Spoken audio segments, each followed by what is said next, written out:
Hey guys, so this is part 2 of my home theater revamp series. Like I said in the first part, if you haven't watched that, you should. This took a lot longer than expected, around 4 to 5 days, and so I split it up into 2 videos in order to avoid it basically being a 2-hour long video. So anyway, this is going to be the second part. This is kind of how we're ending things, and yeah, I'll kind of talk about some stuff at the very end that I think that you guys might want to stick around for. So let's go ahead and dive into part 2. Oh man, so probably not the best framing here. I'm sitting on the floor. So yeah, you might notice I don't have a beard, shaved and everything. Yesterday, everything went really well. Mounted the TV and everything with my wife's help on the stand. It looked great. But now I'm like doing all of this like preliminary stuff, or about to do all this preliminary stuff, which is like running the network cables and all that stuff. I'm not putting any components in here yet. I'm doing all of that kind of grunt work first, which is like running the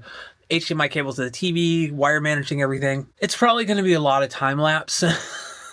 Yesterday I kind of was doing things and talking at the same time, and now I'm at a point where I just want to get everything done. And you guys may have, gotten to that point as well. Just kind of stopping and talking about stuff, or trying to talk about stuff while I'm doing everything, is just, it's taking its kind of toll mentally. It's like, I just want to get everything done. I want my home theater back. I want to show you guys the finished result.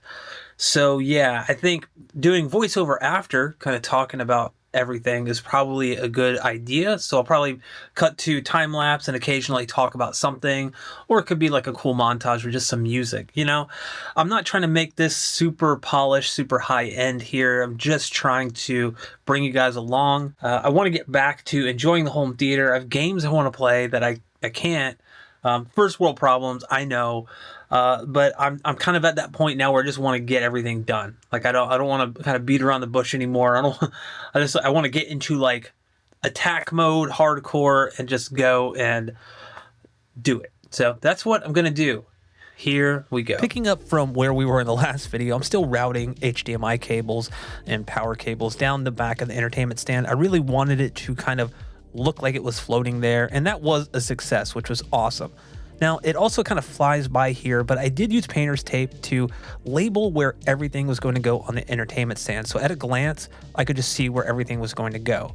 And I also wanted to try to do something a little different with the cable management this time in terms of my process. Basically, I wanted to route all the video cables and audio cables and things like that, HDMI cables, that I could before I moved everything back towards the floor stand. So that whole entertainment stand kind of went up. I was also replacing some of the front speaker cables because they were just super short and they were kind of super tight, and I didn't like that. Kind of just ruined the whole look of the front soundstage. So I redid those, attached some new banana plugs that I had ordered, and was just kind of going about that. But anyway, back to the cable management. Essentially, once everything is kind of in here, I'm going to be able to slide the entertainment stand all the way up to the floor stand as far as it can go. Now, I could technically do that first and then put everything in, but then I'm going to have trouble accessing the back for doing cable management and making sure everything's good to go. And so I just decided to kind of do it when it was, 6 inches or so from the back of the floor stand, and then move everything forward. Really made it easy, although what you can't see is I kept bumping my head on the damn TV screen and putting like a little splotch on there. So I ended up having to go back later after everything was done and just wipe it down. Not a big deal, but someone with OCD, I just kept hitting it going, damn it, what the hell am I doing? Stop doing that. Benefits of being bald, I guess, is that you have an overall oily head. Anyway, cable management stuff like this is just kind of straightforward. Again, I'm doing something a little different than I normally do, getting everything in and basically attaching the HDMI cable and the Cat6 cable and the power cable, and then routing that. I'm also basically dynamically adjusting where things are plugged in, because some things like the Apple 4K TV, NVIDIA Shield, can all be plugged into the battery backup, including the TV. The TV doesn't actually consume that much power even when it's in HDR mode, kind of maximum peak brightness. But things like the receiver are actually just going to consume so much more power that it really just needs its own battery backup, which I don't have currently, but that's okay, maybe down the road. Anyway, still routing stuff, making sure everything's centered. You saw the little tape measure there. And again, I'm really just taking my time. Doing a time lapse here just kind of made everything so much easier to do, including relocating the subwoofers. Now, I don't know if I talked about this in the beginning, but basically one of the biggest issues with the room, and I've talked about this in a video before this, is with everything in the front being off-centered by a few inches, I couldn't actually get the subwoofers up in the corner there like you saw before. One side was too close to the actual like front left or front right speaker that I couldn't do it. And so here that issue is solved, and I'm now trying to figure out how I want my PC to fit up front. Initially, I had an old Monoprice amp stand that I bought a couple years ago as kind of like a makeshift thing in front of the front left speaker, and that kind of blocked the woofers on that speaker. Never liked how it looked. So here I figured maybe I'll just won't put any components on the left side underneath the receiver. And that seemed to work out well. Just used an old bookshelf to put that there. Moving on to the rear surround, you see I've pulled the speaker cables down that I had mentioned I ran when I first kind of did the whole home theater build 2 years ago. They've just been hanging out in the drop ceiling ever since. I did need to route these down the subwoofer cable channels there. Not a big deal, but you know, just took a little time. Got a little tape on my head, whatever, it doesn't matter. I had initially been kind of concerned that I didn't run enough cable, but then once I pulled it down, there was more than enough. I ended up cutting some of it off because it was way too much. Better to have more than not enough, but let's move on to the speaker stands for the back surrounds. Now these are PERLESMITH stands. I think that's how you say it.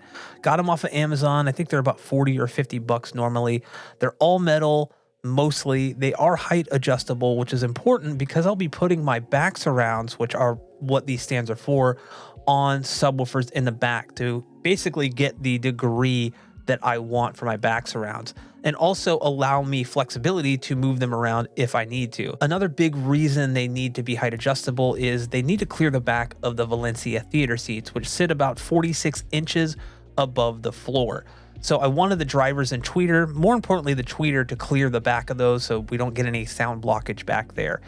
Now I'm also putting these on subwoofers, and you'll notice, why the hell am I putting these so high? And basically when I put the speaker stands together, again, I was probably tired or something, I put both of the bars together. Now you can actually just use one bar, which I fix later. You'll see kind of near the end when I'm talking about stuff. I basically took the second bar out, which brought the speaker stand down lower.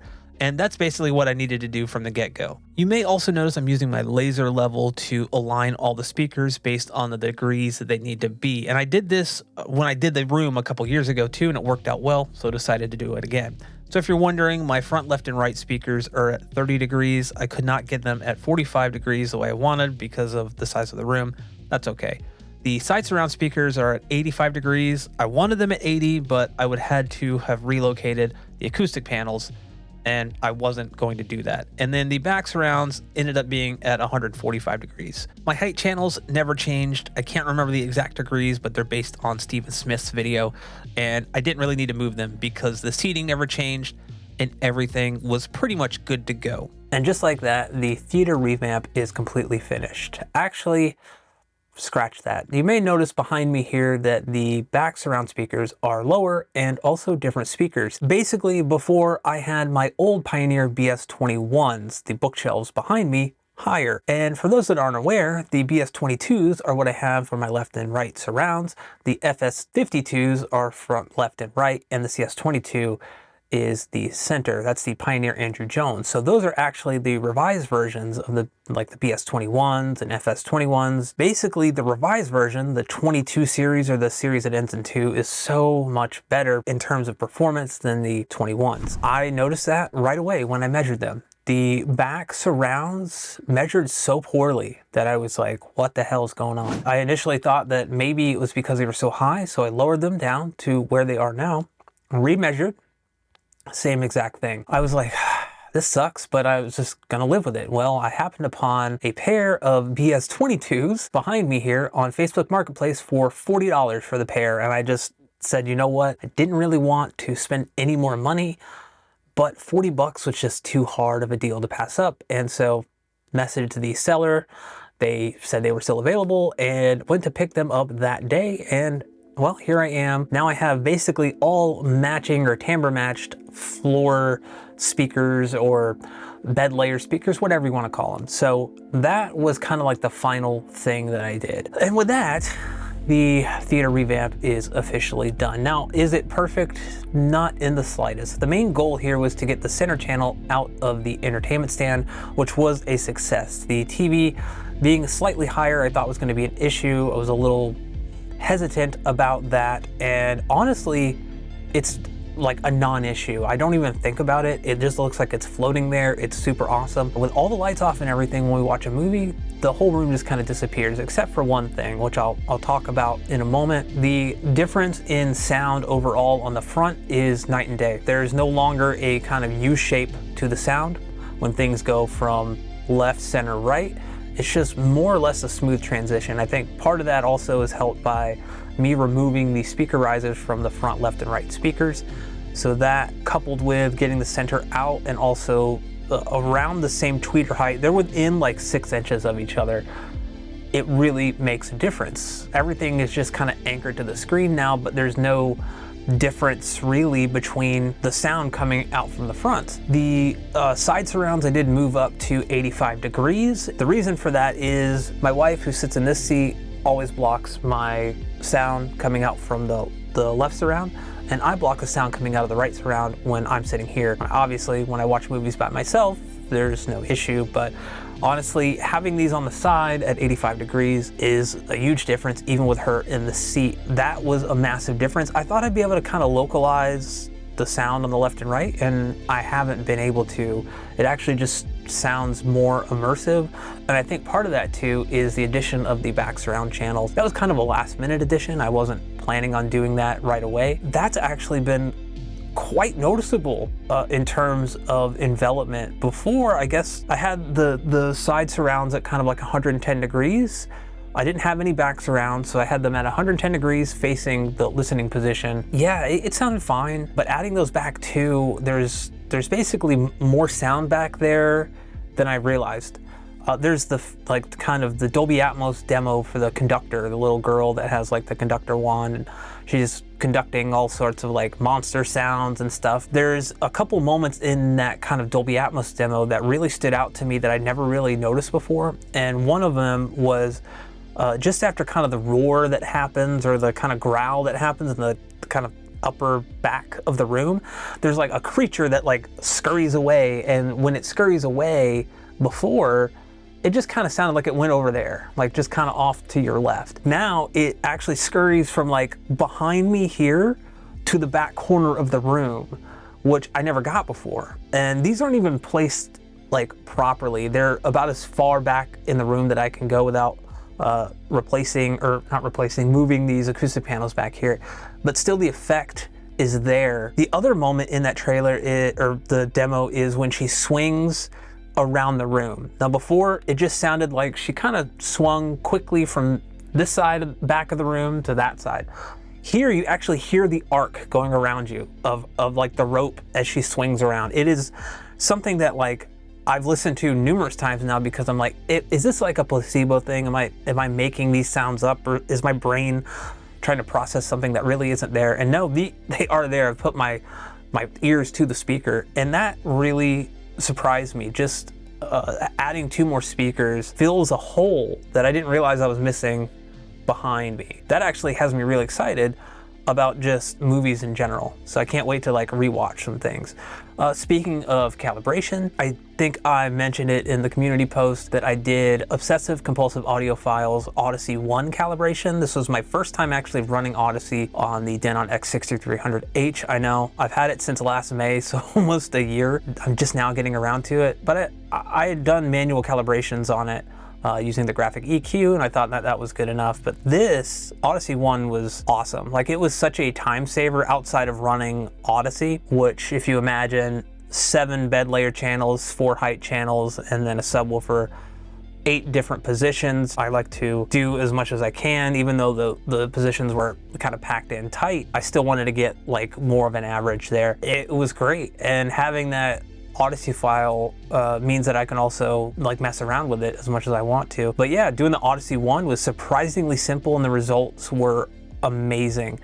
I think I might go and try the Supreme audio calibration just for the heck of it. I've never done that. My height speakers are all appearing audio, and they just have standard tweeters in them, whereas everything else is silk dome. So these guys in the ceiling are very bright in terms of sound, and the highs need to be tamed down. The biggest kind of negative I have with Audyssey One is it limits the corrections from 300 hertz below, so it won't touch basically anything above that. The heights do need a little help to bring down those high ends to kind of get them to match with everything else. And that's what I was able to do with the manual calibration all that time. So right now, everything sounds great, but the heights really call attention to themselves, which is kind of throwing me off a little bit. So I might try the Supreme audio calibration. That's more in depth. I would highly recommend checking out the Audyssey One. I'll leave a link in the description below and in a pinned comment, because Obsessive Compulsive Audiophile does amazing work over there on his channel.